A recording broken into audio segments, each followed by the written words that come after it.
assalamu alaikum bandiraɓe fulɓe on calminama goto kala inde mum e yettode mum weltare kardi arde plateau mon yonta hande nomin kewiri waɗirande wonni chaque dimanche e invité ji yontaɓe kadi e yaadiɓe am émission rewɓe yontaɓe machallah so diwi ɗum kadi mi salmini technicien uji ɗi mi salmini ardiɓe galle ɓe e public émission yonta hande e Pindi TV fof mi salmini on kadi mboɗo daara jaam on kala ɗo mbawɗon wonde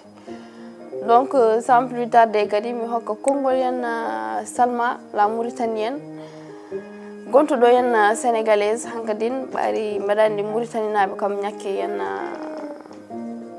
citoyen mabɓe neɗɗo mabɓe donc Salma mi salminima. Machallah jariyatu assalam assalamtu aleykum awladu Mauritanie assalamtu aleykum awladu Sénégal on calminama on juurama on bantama on manama mi salmini kala jeeɓowo o yango Pindi TV tan salminama no feewi machallah a heeso ko lawol a jarama weltanama jaari mi salminima. Madame Ndiaye mi salmitimama. Assalamu alaikum bandiraɓe, assalamu alaikum yeɓoyoɓe Ayaw Pindi TV yeɓoɓe kadi émission yonta hande mi salmini kala mo fof ɓiɗɗo pullo to mbawɗa wonde ne gonirɗa mi salminima min jaari Ndiaye debbo Baylo Bodejo mi salmini kadi ardiɓe gallo mi salmini technicien ji men e invité men a wiyama kadi bisimilla ma salminima. A jarama weltanama mbaɗa andi hande son ji plateau kadi son ji ko ummirto on less ko ma on paam hande ko plateau ngawlako saabu hamin jogui invité ji jontaɗo invité mo gandanɗa leñol fulɓe fof ne gandi mo saabu ko neɗɗo mbaɗo fayida machallah gawno mo Podor saabu mbaɗa andi somi haali inde makko tan hewɓe ma andu Almada Souleymane Almada mi salminima Seydi Seck. alhamdulillahi rabbil alamin ala Diallo pullo debbo pullo dimo jontaɗo karisir hojo malaɗo inna wiyariki Diallo madame Ndiaye mi salmini mi juurima kadi mi wi alhamdulillahi rabbil alamin Allah mi salmini bandiraɓe ganduɗa fulɓe kala yeɓoɓe ganduɗa émission men hono yonta hande e ɗo ete ganduɗa Pindi TV e ko yettere Allah fewi kono kadi ne hani mi yette ganduɗa mi salmini mi juuro ganduɗa tabarakallah machallah woni doyre wuuri Ndiago Maktar Bou Fatim Diop jambarali sa Diop mo detti Mbilor woni Podor dande maayo guile tan Samba wumme ha to Samba Ba guile suymo tulel ganduɗa tabarakallah machallah ha to haar yalla kono mi wi kadi mi salmini bandiraɓe jatarnaɓe kala fali mo ɓuuri sowringo wuuri Elimane Hamad wuuri ceerno Hamida Amadou Yero Laboudu Sy kono kadi alhamdulillahi rabbil alamin Allah ɗo mi salmini ganduɗa hono Aydara Chérif Banu Hasim ko tan woni nelaɗo woni ganduɗa Salama Aydara Chérif debbo mo Mauritanie mango e ɗo no kufɗa nde hunde noon ne waɗi fayida woni ganduɗa atayo tabarakallah machallah kono noon Baylo Bodejo mi wimo mi yenima Sanu mi yenima Kange mi yenima Gurroma hande noon oɗo plateau hono ganduɗa yonte hande ma waɗa soɓa yoɓe ani bara inchallah ɗum noon wadde wiide bandiraɓe hande émission o ɓooyi wadde émission kono on hande o noon weɓata inchallahu rabbi machallah a weltanama a jarama bisimilla ma mbiyatmi ko holmo woni Souleymane Almada. alhamdulillahi rabbil alamin Allah hono ganduɗa debbo pullo madame Ndiaye Reki Diallo a namnimi namdal ganduɗa mami softo jaɓaɗi Souleymane ko Souleymane Almada Hamadi Ali Mara nele barka bana si malalaya ko suka gawlo jibnaɗe e gawlago kadi mawne e gawlago hono kadi ɓi gawlo nene e bam fof kadi tabarakallah machallah no wiyete ko tadiraɓam kala ko duccoɓe kumali kadi baba en kala ko ganduɗa ko jiiloɓe kalati guila ganduɗa gueɗe Mbulum Sare Hamme Yero Ali Maram ha ganduɗa tabarakallah machallah ɗon e doyre wuuri Ndiago Maktar Bou Fatim Diop min jeyami ko ganduɗa hono mbirimi nokku ne wiye Podor dande maayo doyre wuuri Ndiago Maktar Bou Fatim Diop au passage mbiɗa salmini bandiraɓe Podor naɓe kala kadi Souleymane Almada Hamad o ɓiɗo gawlo kadi jeyaɗo ganduɗa jatare wuuro falingo ɓuuri sownigo wuuro Elimane Hamad wuuro ceerno Hamidou Amadou Yero Laboudu Sy Raki on woni Souleymane Almada Hamad koɗo ceɗen kene haw guile bokkam Massaw Sama Gramat ko tan fa Ndiaye mbaali yan takka jahere machallah ko ɓi gawlo kadi jibnaade ngawlaago kadi ñaayowo e ngawlaago ko ngoymi ko wiide tan alhamdulillah rabbil alamin Allah min mi yaani ko ɓuri ngawlaago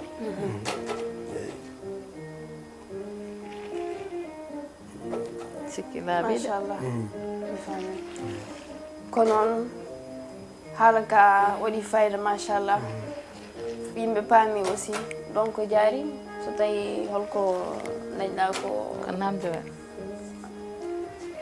gorko gawlo mi salminimama kadi mi wima bisimilla ma plateau yonta hannde min kam question am ko woni manne natɗa e ngawlago ko fina tawa walla an ko don jiguiɗa baylo bonejo ngawlago ko hunde ganduɗa no mbirimi ko fina tawa ko jibnande nde wonno nename ba am fof ko gawlo alhamdulillah rabbil alamin Allah waɗimi kadi ɓiɗɗo gawlo kadi awlu mine kewi wiide ɓi sonno moñata ko gonimi ko hunde ganduɗa fa tabarakallah machallah mi taw kadi alhamdulillah rabbil alamin Allah j'ai opté pour être un griot aɗa nde neɗɗo aɗa wona gawlo to a wonani ganduɗa neɗɗo mo ganduɗa aɗa hutoro ngawlago taw jiiɗa e ɗi ngawlago ɗemgal tan voilà waɗa ɗum cefi min no komi gawlo ganduɗa kutortoɗo ngawlago à 100%. ko yidde woni passion avant tout j'ai tous mes frères ganduɗa bon wona ngawlago ɓe ɓuuri wadde donc en fait domaine mabɓe te pourtant keɓe awluɓe no an ka gawlo tubaɓe so mi nani haalama e gawlo mi sikki madame Dia question ne manki ne heddi rawde gawlo moderne walla gawlo ɓe hay sa yiiɓe aɗa andi ko gawlo moderne woni ɗo min jii joni nden so nani ngawlago rek ko babiraɓe e yummiraɓe mais hande machallah min jii tiktok o wayno comme no amin calmina gawla men gawlo bewɗo min jii kanko no rewiɗo e plateau yonta hande comme ɓeɗon kadi min jiiɗi taw est ce que on tan walla ene waɗi ɓurɓe ɓeɗon kadi nena e nder ɗum ɗo suhaɓe awluɓe nen hen kadi ene jiiɗi waade comme no wayni bayro bonejo donc aɗanni là au passage je salue mon frère mo ganduɗa woni comme j'ai l'habitude de l'appeler woni ganduɗa gawlo bewɗo gawlo mo Yacine Laké vraiment c'est un frère que je l'estime neɗɗo kala ko ganduɗa ko Allah waɗima a fardoto ɗum woni ko tubaɓe wiyata ko il faut être toujours fier de ce que tu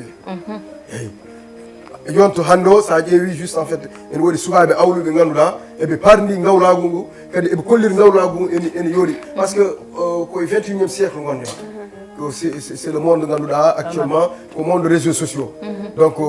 comme no mbiɗa ni tan fati mi yewtina allez-y madame Ndiaye wala añi koppude haala mo ko ƴefte eyyi joni aɗanni comme no mbiɗa ni aydara Chérif Banu Hasim ata yo sa yiɗata anda ɗo weeli tabarakallah machallah e ko hunde wonde fayidi woni so Allah waɗimo ɓiɗɗo gawlo a fanirima ngawlago ala ko a wawa dañde e aduna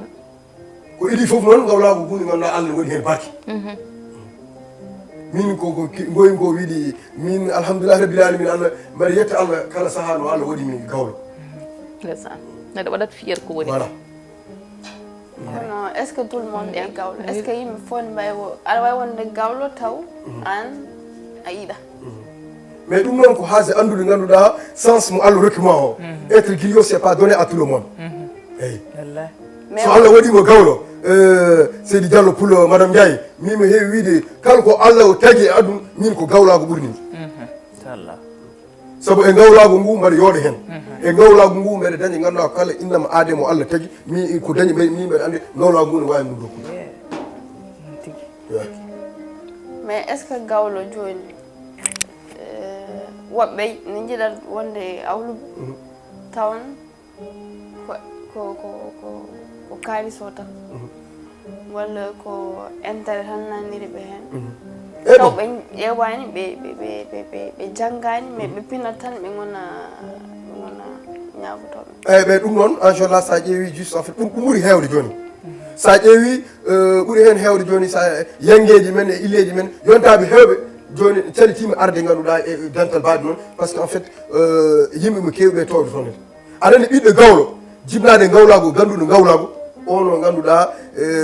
hono wiite ko nenam heewi komo wiide du moment sa andi ɗum sa askini ɗum a jaggi ɗum a kalsat ɗum on a yelaki ɗum ala a andi ɗum hole kañum te ko ganduɗa ko wawa ɗum andi an andi ɗum yimɓeɓe ko an tan wawi ɗum haalde ɗum ɗon donc ko wiidem tan en fait neɗɗo a wawa wonde ɓiɗɗo gawlo ha ganduɗa jonna gawlagu ngu daña hen ganduɗa ko wiite ko donc en fait ko suufol ko yoɗen et ça bon vraiment que c'est un conseil que je donne à toutes les jeunes griots. mais frère jaafoɗa gawlo min hol banggue goto mo garda a wi ene waɗi awluɓe jahata comme ɗum ɗo taw ganda jaaha hen mais ɗum ɗon naturel mabɓe ko ɗum foti wonde sabu kono sa waɗi an mo ko gawlo mo gandumo tan o ñagotomi a wonti gawlo VIP mais ko ɗum min en personne min Almada c'est ça que je incarne min ko ɗum battemi incarné min demo a hollat kam ndimago ma mi holluma gawlago joni yar ara yo para guila bon on point c'est tellement important et min vraiment j'aimerais juste en fait mi arta hen woni ganduɗa gawlago min ko mbimami ko tan dimo a hollat kam ndimago ma mi holluma kan min mi comme mi wona gawlo tan ganduɗa mbaɗi heewi gutteji mi ɓorno wuttami tan kala yangi mo nanimi tan mi ara mi daro ala namɗo yangue ala walla mi ƴetto téléphone am noon ala kaari mi nani ɓeɗo torebal koreji men ɗeno de hannde ko yanguini ko yangi o reti ala ɗum Almada yahani ko min a tinatami ganda ko min woni gawlo ma anani ɓi gawlo bamma tanum gawlo tani mi ara mi daro e yangue ma mi haalno holo an woni holon e gol walla mo tani ne dawno e hollum kono an sa waɗa invité ara ala non ke an ko hono mon frère ña haralo wiyata ko man bare yére taxutama li nga xam ne fuñ ma wóol ma dem déedéet min ala ko hono ganda bahanam ne heewa gutteji e enveloppe kala yangue mi nani mi gono wuttam ya ala ɗum noon ɗum wona Almada ko go min neɗɗo a tinet kam hollami min moni holami holluma an woni holon te kala dimo ganduɗa daɓuɗo Almada to noddimi mami nooto somi nootima andu a noddi gawlo ma si machallah ko noon tigi hande gawlagu ngu holko waɗi addanma holko dañɗa hen ko jangguɗa hen banggue wona banggue hen matériel mais aussi banggue personnalité e banggue neɗɗagal e bon vraiment Seydi Diallo min gawlagu ala ko addinanimi adum alhamdoulillahi rabbil alamin Allah rokkima ganduɗa dimo mo ganduɗa kala mo Allah rokki ɗum e gawlo a ɓamata woni Elimane Souma Racine Kane Gonaki Mamadou Racine Sy o tan kapte Mamadou Racine Kane Gonaki gone manar Ali Malik Diko Maram Sow mo dura Ali Maram Soga Ali Maram Jokkur Ali Maram Lewtan Ali Maram on c'est le premier magistrat de la ville de Podor woni Elimane Souma Mamadou Racine Kane Gonaki gonga tigui si sawande Kumba min baylo boɗe yote ono kala mo Allah waɗi a hoccimo e ganduɗa no witemo a yeynata weli kay e kadi kala ganduɗa to neɗɗo yaɓate aduna alhamdoulillahi rabbil alamin Allah yaɓini min toon là au passage je salue juste en fait mon frère hono Mohamed Ndim Podor ene andimo honon tahi Podor andimo tako pulaar no heewi wiide mo yettani sababu yettata Allah e ɗimi nawde ganduɗa Amérique États-Unis mango ko dimam toroɗam ɗum e anda ganduɗa visa ko jarat bio ko jarat réservation hôtel ko hollum e hollum waɗini ɗum ko dimam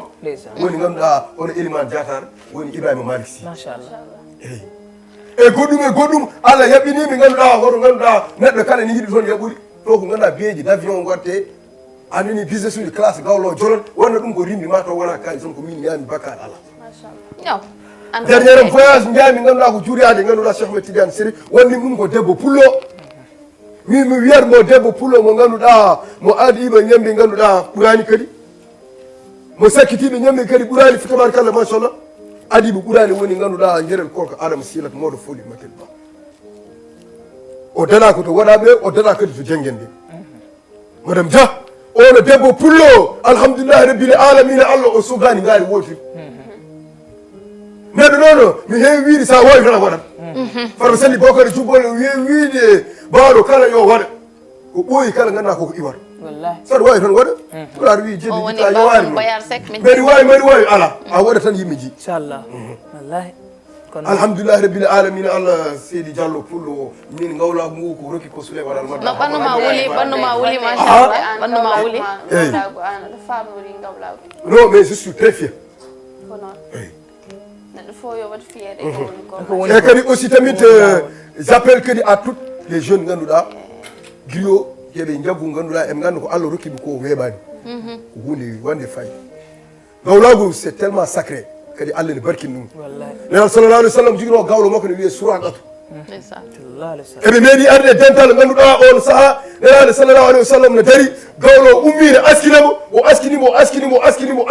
kanko nelaɗo o jogino manto makko o welti o totti ɗum ganduɗa hono gawlo makko eɓe keddi sahabaɓe mbima ala on seydina aliou karmallahu aji woni ousmane ɗe mi mbima ala nelaɗo oɗo gawlo kay ƴettata oɗo ganduɗa manto fof dokkam nden kay moom o wi kono noon mami ƴettu ganduɗa e jowɗamo Allah tottimo mi fecci ɗum mi rokka ɗum gawlo ko woni gawlago Allah barkina ɗum ha abadan dami sokhna Fatumata mumini tagi muni gaari toro meɗino o yaade tanam ne wiye almadda hammad ono no Allah hawrinima e ladial o ƴetti o hasnimo ganduɗa ɗereji woni ganduɗa defte alquran ɗi minen sa nani almadda woni ganduɗa janggudu quran ɗum ko banggue ganduɗa gawlago kono ko quran tan din gandi guila bagal ha nasi farba noon ko farba bagel woni ganduɗa min jaadi ganduɗa ko gawlago kono awluɓe janggi ɓurano minen miɗa jogui tanam ne wiye ganduɗa aliya ko ganduɗa alhamdulillah rabbil alamin woni Allah labɗo ceer enen ganduɗa hono añam togel min janggu qur'anu kadi min gandi qur'anu kadi alhamdulillah rabbil alamin Allah ɗum ɓe jiiɗa awluɓe hawram ko ɓe jangge qur'anu sa nani almadda hamad woni minen min maddat minen ko qur'an tan dogu demme a heeɗima o gawlo VIP te ko jang gamo yaari banggue ɓurano hamo yaari kadi banggue moɗon an kam berandi hay français enen nandi mais Allah aɗani jomiraɗo subhanahu wa taala o wiye deftere makko teddum man kana lillahi kana lahu lahu sa wonanima tan o wonananma kadi o rutti o wi yuɗoyu man yasa o yahdu e man yasa sa kanko jeeyi ganduɗa arsugo mo welama o tottat gonga tigui o wela kadi o tottat o wiya o wondako o ko Raky Diallo o ko ganduɗa hono baylo bonel walla o ko ganduɗa hono salo aydayo ko jibnande walla ko min jeeyi ganduɗa arsugam mo beelami tottude Allah jomiraɗo subhanahu wa taala noon o wi yuɗoyu man yasa o yahdu man yasa gawlo min beltima yar ata o guila fufde yo yar ata on bange posirantuma question joni sah Allah fondani gueɗe ɗe donc ça veut dire que wonne awluɓe mbiyata ko so jaaha so jomum ala ɓe jahata ɓe gaskinta ɗum ɓe pamɗina ɗum dal saabu yenna jomum ala doole donc ɓe jahata n'importe quel événement beele an cikkumi a watta woni ala non min moom vraiment alhamdulillah rabbil alamin Allah hono Cheikh Oumar Ceerno Basirou afa bamum tokoro mamum le bienfaiteur de la famille oumarienne bamako Ceerno Bachir Moutaga ɗaha Cheikh Oumar min kawri ganduɗa ziare Ceerno Yaya Ba Rissa toon min tanema ko Allah nder suudu ndu o wimi mbimo min kami gawlo kami ɓi gawlo jiɗimi tan dokkami duwaw seedita o wi men wasima gueɗe ɗe kam koto meeɗe yawde Allah ne andi ko ni o wimi kadi alhamdulillah rabbil alamin nenam wimi Souleymane mbimi o wi koddam o wi dimo ganduɗa ujunere dimo temedere dimo mbuuɗo dimo million foof ya funde o neɗɗo no yiɗanma rokkude jawdi to ala o wi ɗum ɓuuri yiide aduna ka ala ko ɓuri ɗum wedde sowona yiɗde neɗɗo ne yiɗanma to ganduɗa jofiɓe mbiyata ko yiyene kay mo ëppi solo wallahi tudduga woni foof eyyi yiyande neɗɗo kay alhamdulillah rabbil ala ko ɓuri ɗum min de dimo no poɗɗa fodde eno podirɗa foof min ko ɗum noon tan woni ganduɗa teddugal tudduga woni foof woni foof wallahi si neɗɗo a wawa rokkude neɗɗo ko ala wallahi kadi mo Allah rokki kadi toɓɓe heɓat ko goyno wiide ko ndami yiɗa to tan wona Allah roktima so Allah tottima heɓat saabu arandi ko lasɗi ɗi min mbiɗami hen woni gawlo woni ñeeño min mbiyam ko c'est la même chose hen saaji ene jaaha yangueji walla jomum taw ene wawi taw joom yangue o ko hokkiri ha hankkadi natti andude ko wojji e ko ɓawli mais wonta jomum en mbiya a hokkat kam plat force walla mi wonmandani walla mi waɗandani walla mi bonna indema kadi gonga saabu ɓe mbima neɗɗo sono hokkuma yo tibbe ɓerde makko so hokkima hayso ko mbuuɗu tan koye ɓerde mo ummi mbuuɗu ngo ma aɗa wawi jibinaneme million ngaji gompo gonga ko ɗum ɗon tagui en waɗi hewɓe ene mbiya so ñangini ene gudda cuuɗi mumen tellement no comme ñeñɓe awluɓe mbaddata mumen ene ɓurti ene mbiya ɗum ene jenna ɗumen hen saabu poɗɗo hokkudem koye kañum mi jogui mbuɗ ma so hokkani mi rek jarani jennugol e kadi aussi an baylo boɗeje wona firade konngol ma sa ƴeewi joni ko ɓuuri ko hen hewde yontaɓe joni ɓe saabi mbaɗa yanguede walla oɗo eɓe ƴetta ko ganduɗa des sécurité daaro damar galle mbaɗa sikki neɗɗo woni ko mbimami ko au début neɗɗo kala ka nodda ko sa yii toon kala ko kelɗa yoɓat ha tengte noon neɗɗo jawdi mum so rokkimo on hayrun kañum jeeyi jawdi mum mbaɗa sikki tan kay moom dokkal kay wona tettude ko fodde e kadi kala ko jiiɗa no yooɗo e woni dow teddugal neɗɗo so yanguini aɗa woni dimo gawlo ma so ari minen de alhamdulillah rabbil alamin Allah kala dimo ganduɗa so yangi ni jogui ganduɗa ko ndimako ɗum rokkata gawlo mum e foddeji kewɗi taw gawlo ma to ko gawlo ma tawa fina tawa to ko fina taw ma o ko gawlo ganduɗa ko ɗum towɗa nene ma towi ganduɗa tani ma ganduɗa Allah waɗi kadi an ha garɗa towɗa ganduɗa ɓiɓima ɗo mi salmini galle Abdoulaye Alpha Siré Samba Yero Lamine Gala mo wala pati bijeni jaw sone jumala ɗo tangene Abdoulaye Alpha Siré Samba Yero Lamine Gala mo wala pati tan dada boni Samba Oumar toɓi an yeli bana tan rasini mode amare gani on woni ganduɗa rasini Abdoulaye Alpha Siré kan moƴo mam fati ceero mo Ibrahima Lassane Mombo Salif ceero tan Abdoul Moussa Pati Ali Hassane Yakala Sambal Gumbo rasini yero mom seero jawa ko dada amna dia fallu amna dia Ousmane noon ko Ousmane amna dia dada ko dada Seydi Oumar Lassane Mombo Salif ceero wiite garmi machallah ko mbiɗa ɗo ho heccanki min jañi ɗo mariage jimo hokkiranno ko terrain Ismaïla Sare Mabo gorko ñeeño mo gorko mo hawre hawnigi Wuro Sidi Bayla min jii yangue ma machallah saabu nela bisuji mbiya kal bawɗo arde yo ar aɗa wawi arnude jomum tawa hokkata ɗumen passe kono o waɗi Mouhamed Ndim ko seeɗa so wona ko kalam ko so wona gonga rek saabu hay pindi yeehi mariage oɗon hay pindi yeehi min jimi komo tottir toon awluɓe terrain ji fonnoɓe hokkide ndimago ɓe hokki ɗumen ko terrain ji aɗa ɗum ko ɓernde ɓima hokkude neɗɗo koye ɓernde dal eyyi ko ɓendo rokkatno min beltanimama Sare machallah honno suusi an sa ƴeewi mbimi jatara fali ko ɓuuri sori wuuri Elimane Hammar wuuri ceerno Hamidou Yero Laboudi Sy galle goto gawlo ko galle bawam ɗo mi salmini galle ceerno Hamidou Amadou Yero Laboudi Sy e ɓesgu ganduɗa Dieynaba ceerno Hamidou Amadou Yero Laboudi Sy galle Mariam sodode Habi sodode Hamidou sowda mi salmini lamɗo debbo woni Aissata Mansour Abou la grande royale gawlagu an oɗo baylo bone yani ko ɓuuri ɗum wallahi neɓe seg mi salminima an e famille ma saabu kala to tawdirɗen hayso hokkani on hay mbuuɗu onon jettami min kam mi yiiɗi haalde hen seeɗa tan bisimilla ma eyi ayi ko nana haalna nder haalama mbiɗa an wona n'importe quel yange jaata wona n'importe quel ɗum ɗo jaata an da sa waɗa teddinira ha yaata gongo ko noon fulla e fayida mais enen ko ɗum neɗɗo kala ko mbawɗa wonde hay meccano mbatta ɗum waɗa hen fulla e fayida yimɓeɓe mbawa tindema ɓe mbawa waddema naw gongo neɗɗo hayso woni ala haydara tuko fulla ma fulla moye jeey Dakar soko ammol lamba mais adressé an ko kalɗa ko ɓuuri tengten tan juste en fait les valeurs que tu incarnes anani qualité ji mo joguiɗa ɗe neɗɗo so yimo aɗa teddini hoorema ko nden wawa teddindema ko noon il faut ganda hoorema ganda mais an woni holon ko nden yimɓeɓe gandata ko an donc en fait valeur mo poti o tottudema mais sek hol heɗotoɓe mbawi wiide o ko towɗo kufune ko kewɗo faaroyi taw wona ɗum ɗon ko mbiɗa ɗo ho saabu ko bañamo kalɗa neɗɗo sa waɗaka invité afrani yaade vraiment kono e waɗi yimɓe kadi nanirta on banggue saabu ma mbi i o woni ko anda hoore mum enen gandi leñol men no mbaɗen da lunde mais an kam ganda hoorema voilà an andi rendi wona pour en yeewi heddiɓeɓe hayso ko miskina hande so waɗimo invité yehat mais c'est vrai aɗa andi min kala ko neɗɗo min mbaɗa anda ɓuuri kam tampide ganduɗa ko neɗɗo biɗomi almadamba mbaɗa yiiɗi gara daroɗani almadamba ɗum ɗo ha fongue lembi ɗon sa noddimi noto dimo woni dimo ganduɗa temedere dimo ujunere dimo ganduɗa tabarakalla machallah million ɗum foof jagui ɗum dimo no poɗɗa ɗum jagui eyyi nani ala ko ɓuuri ɗum ɗo nete gol tigui machallah min bonni ñantugal ma ala tabarakalla machallah ɗum ko ɓuuri wade ɗum ɗo ala ko ɗum weldi ɗon wallahi ko xewal won ɗon machallah anu ɗum wul donc neɗɗo mom sa waɗa invité nokku wotoya gawla e ñeeño ni mbayi so ɓalliɗi guulitama woɗ ɓe mbaɗi woto koɓe mbaɗi kanko holliri ɗum ɓannumo wuuli saabu ko ƴiƴammo ho mema mais actuellement c'est sans chaud ko ɗum parce qu'en fait min wallahi Allah Aidara Chérif min ma gondi ɗo ala ko ɓuurnimi gawlago neɗɗo moom tin hoorema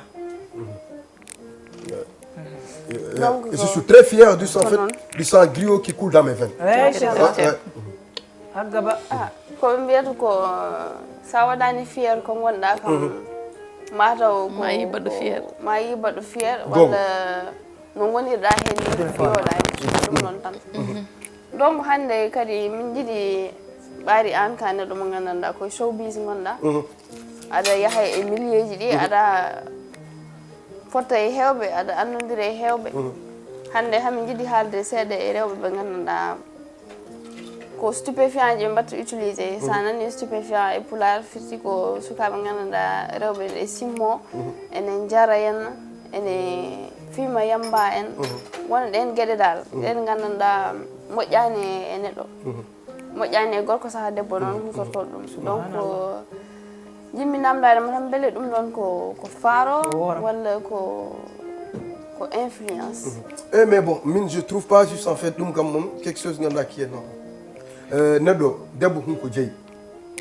Halani donc en fait tu utilises des choses là. Quand ils ont écrit juste en fait dangereux pour votre santé et c'est tellement nuisible comme don bar sikki tan kam mo wona ne poddo yidde ko moddi e hormum e yidde ngandua cellal andum en waddum utiliser ça ƴeewi donc en fait c'est devenu quelque chose ganduɗa joni jamano ko ɓuuri ko heede sukaɓe ils utilisent ça mais wona hunde ganduɗa wonde fayida min de kam moom to haalde gongo mo j'encourage pas juste en fait des jeunes de prendre ça. J'ai un ami o wiyata neɗɗo so soodi ganduɗa simmi walla huɓɓi o wi ne a huɓɓi kalisma noon te o haali gonga huɓɓi kalisma sabu haali jarata sabu toɓe en fait ko kalisma te neɗɗo fof mbaɗa andi kam moom ala ko ɓuuri yidde ganduɗa woni moƴƴere e ko weeli ganduɗa naate e ɓanndu mum vraiment haalani noon debbo kam moom ɗum ko ganduɗa vraiment yoɗani mum yoɗani min mbaɗa yiiɗi debbo ganduɗa kam moom vraiment to ko debbo joɗɗo jontaɗo to ko ganduɗa ko waɗata ganduɗa ko ɓuuri ko woni ɓornade ko yoodi ganduɗa en uuri ko ganduɗa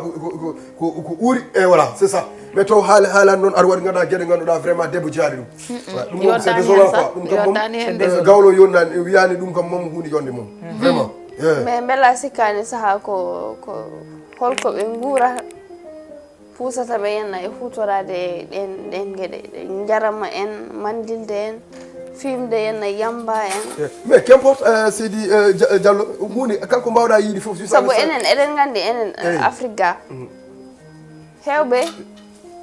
dokkani gueɗal woni psychologue aji walla saaha jinnaɓe mbattata hakkille sukaɓe mum dañat probléme en tigga ko bondeneedi yagal jaɓata namdota ko sukaɓe mumen ɓe jeeya fuɗɗo yiide changement ɓe tikka ɓinguel mumen ko bedda woni ɓe dani walla taw ene jogui probléme tout ça haalde jinnaɓe mumen so natti andude ko watta jaaha dutto noon e ɗin gueɗeji mais bon c'est vrai kalna ko ni kadi no woɗi mais kala ko jiiɗa donc en fait Seydi Diallo ene muño te kadi ko hunde ganduɗa vraiment min moom ko mbimi ko tan mi ɓurani ɗum donc kadi wona ferade konngol ma saabu affaire o wona solution wiide ɓe jogui probléme voilà mais jogui probléme neɗɗo ko joguiɗa probléme ko foof ma wood mo Allah wadduma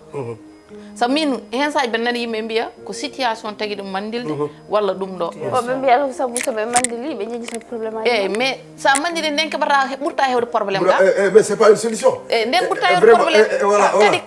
kadi gayna kadi mbiya ka debbo debbo sa mandini hono poɗɗa waade a wonta responsable hay goto dartama ha wonma considéré ka neɗɗo ga goto tan wima ka debbo te kadi ɗiɗɗi ko ganduɗa kadi a ittatma e sago ma ko ganduɗa debbo vraiment debbo comme min dal mbiyami ɗum wona solution da non c'est pas une solution wiide komi ɗi probléme sabu ɓe mbiyata ko ɗum ittan ɓe probléme aji jejjitat probléme aji ɗiɓe guurata ɗi ko ɗum tagui haɓe mbaɗa drogue yaw joni so ittima probléme ma probléme goɗɗo artiri saabu ma wot ko secret mo ganduɗa jaltina ɗum kala gayna mbaɗa regretté mbiyata ko ɗen noon haalde mais ko ɗum ɗon noon ɗum ɗon kadi ɗon ganduɗa wona e sago ma sa ala hay goto mo kalduɗa mbaɗoma comprendre mbaɗoma assisté woɓɓe hewɓe ko ɗum sa aran ko ɓuuri forde aduna woni warde neɗɗo a wawa suddi ɗum te ɗum wasaramo Allah wadduma ha kalnoɗama e an n'importe probléme mo jiiɗa wasata tan Allah mo rendino noon debbo saabu neɗɗo Allah tegani en tan oppide neɗɗo goto e goto tan e hoore mum ma wottanmo wadduma mo kolliɗa ɗum waɗi ɓe mbima neɗɗo sa dañi ko musma oto jooɗo ndeeƴa woto ƴeew mo nodduɗa mo kolliɗa jewtuda e makko wasata affaire o sa haali safrata dal ko ɓernde mais sa deƴƴi ɗum ene wawi waɗandema créé probléme muñ hay goto anda ɗum waɗi dal mandigo goto min kam surtout debbo gorko mom ala mais debbo mo wiide waɗa ga volé suusa jiiya debbo ni waɗa noir fumé plein nuit jamma ay minuit waɗi noir fumé ganda o yeedi o gandam holko wondi rewɓe wonɓe baruji woni en tawne en mandi tan ha waɗi zenden mais wona rewɓe kam ko jeeyɗi koye munen sa gon âge mo tolnotoɗa sa dañani joom galle walla an daña liberté ma tan gona e baruji ɗi saha noon kadi woɓɓe ganna woɓɓe ko yidde munen tan nan ko dañde complexe wona yidde ko dañde complexe aɗa yaada yimɓe aɗa yaada sehlama copinage ma ganda ɓe ko femme de millier an ka gummiɗo Fouta influence mi ganduɗa an ko ganduɗa culture mon e wonde aada mon anda ɗum mais ɓe mbima aɗa yaadema ɓe keeɓe noppima he sa waɗanuma bokkani sa waɗani e warana mbanma influence surtout gona halpular boyejo mbima ƴewno mbaɗa ganduɗa ɗum wona homa mbiyaɗa mema sa mimiran hoore dillat des fois ɗum nana hen jomum des fois ɗum nana hen jomum yidde ñemtinde ha kada yidde andu ka ɗum ɗo holko firti an ko wona homa kono an fota hum ko mbiyama laaɓe addata ɗum min kay kala to mbirtuɗa fota ɗum tan nanta gulugulu tan nanta ala gulugulu woni ɓe yaha malika ñande min jaaɗo place mi potte sakra mbimi ɗum ne nande monde e mbi affaire nande yamen ko nandara yamen gulugulu jodi o vatilade hawma vati o wi nande wadde sa fof mboni hay culon toson mbiye kode gama gulu mo gasara fof mboni ngama termuji gonɗa baɗi pisa ɗewa fa ko ɗum noon ko sénégal an kadi ala hay ko jamanu tolninono ɗo saaha wadde c'est désolant ko noon tan hannde ko ɗum wonno émission amen thème men o ko hannde invité amen wonno Souleymane Almada Seck gorko mo Podor o haali gueɗe mbaɗi fayida machallah kadi yimɓe kaali seeɗa e banggue rewɓe futortoɓe wona gueɗe gandanɗa ko moƴƴani munen kadi ko watta munen ko watta hunde gandanɗa waɗa influence e banggue négative ko ɗum noon tan min gadduno thème donc mi rokka jaari waynodire e bandiraɓe Reki mi weltima saabu hande kam plateau men o machallah saabu jii hande Mauritanie to yaltiri saabu mo yi Mauritanie foof ne andi teddugal mabɓe ko ataye wonde yappu woni kebde hande ko noon min jaltiri minen e yonta hande te goɗɗum kan nena e ara sa ɓe mbima noon neɗɗo foof e to foti saabu ko gawlo men mbaɗɗo henna ko gawlo VIP mo wona gawlo gawlel ko gawlo machallah saabu ko haalɗo nari noppamin min naari noppamin kadi min nani kadi ko wiyete ko den mi salmini Paris e borom Paris la France on tonto Badou Pen gorko mo Cilogne a wiyama kadi bisimilla ma Dakar e yeɓiyoɓe Ayaw Pindi TV fof salminama min Bayre Bodel mi salmini on mi salmini fof kadi Fansi Diary Ndiaye ha dimanche inchallah a jarama a weltanama Salma annene konngol ma battiniɗo kadi mbaɗa lancé pas sponsor uji partenariat banggue atayo ɓe gara ɓe mbaɗa min sponsor borom cette ɓe gar avec doole machallah affaire o dal waɗi fayida hande plateau men ko plateau spécialement hande ko no wadi ko jaaɗen hande on jiwat ɗaasi ko tew ngelaw wondode bismillah Almada annene konngol ma battiniɗo e émission alhamdulillah vraiment machallah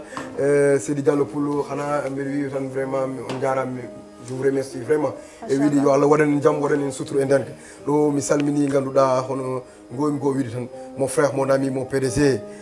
le PDG de la marque 6.9, la marque de l'élégance. Mais avec 6.9, il y a 6.9 pour elle. Il faut que donc Mgare sponsoriser juste en fait Ngandouda Yont Hande avec la sister Raki et Baylo Bonede Wondoude Nganda Eder Sherif. Konodo Misalmini, ma sœur depuis Ngandouda, au Matla Julie, on woni Ngandouda Sake Bonede, woni Ngandouda Ftabarkala, Mashallah, bon Amo Sake, bon Matam, mais Aïsata woni Ngandouda, bon Sakam woni Ngandouda Toro de Mou, et Misalmini, Ndey Maimounu tan Bassi Diop Ngone Ba, et Bandrabe kala jofuɓe mbiyata ko kullim jum ɗum noon wadde e wiide tan ma sœur hono debbo Pullo dimo jontaɗo kaari sili moƴo malaɗo moɗo foli motel ba jeered korko Adam Silat yonta hande nak vraiment ɗo ne yoranno plateau ganduɗa des bouteilles de jus ɗanɗa jolof jus jiyeɗo yeyde kala ɓiɗɗo Pullo noon gonɗo e ganduɗa vraiment tabarakallah machallah yo ara waɗa sponsorisé ganduɗa l' émission yonta hande ko goymi ko wiide neɗɗo a jinganata leñol ma